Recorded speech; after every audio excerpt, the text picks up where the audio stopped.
سلام، بنده هلن فتحی هستم با آموزش کیک خیس در خدمت شما. برای شروع کار ابتدا تخم مرغ رو به همراه شکر و وانیل شروع می‌کنیم به هم زدن تا کاملا موادمون روبانی بشه.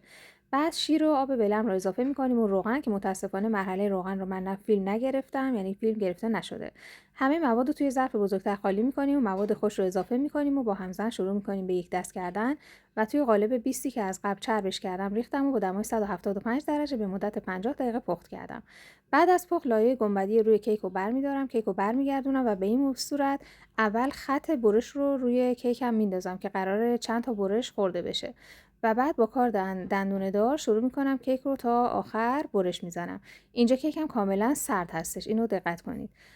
و حالا کیک هایی که برش زدیم و دوباره برمیگردونیم توی قالب بزرگتر. قالب من 20 بود که پخت کردم، میذارمش توی قالب 23 و شروع می‌کنیم به سس رو درست کردن. تمام مواد به جز شکلات رو با هم مخلوط می‌کنیم، بعد شکلات رو اضافه می‌کنم و یک دست می‌کنم.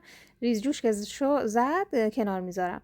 روی کیک هامو سوراخ می‌کنم و اینجوری با معلقه از سس روی هر قالب کیکم می‌ریزم و اضافی سس رو توی قالب می‌ریزم و به این صورت قالب رو تکون میدم تا به دیواره‌های کیک هم سس خورده بشه. 3 ساعت بهش استراحت میدم. برای گاناش خامه رو می‌ذاریم روی بخار آب تا کاملا آب بشه و یک دست بشه. به این صورت حالا شکلات رو اضافه میکنم، یه مقدار که با خامه مخلوط شد. ظرف رو از روی حرارت برمیدارم و کنار میذارم. اجازه میدم 2 دقیقه بمونه تا شکلات با حرارت یکسان بشه. بعد توی دمای محیط به مدت 1 ربع تا 20 دقیقه میذارم تا یه خورده خودش رو بگیره و با قیف به این صورت روی کیکام میریزم. اجازه میدم 1 ربع سس روی کیک رو رویه ببنده. بعد شکلات نسکافه رو بنماری میکنم با 1 قاشق روغن و به این صورت خطای نامرتب روی اون سس میزنم. مابقی گاناشی که درست کرده بودم و سرد شده بود به این صورت روی بقیه شکلات ها میریزم.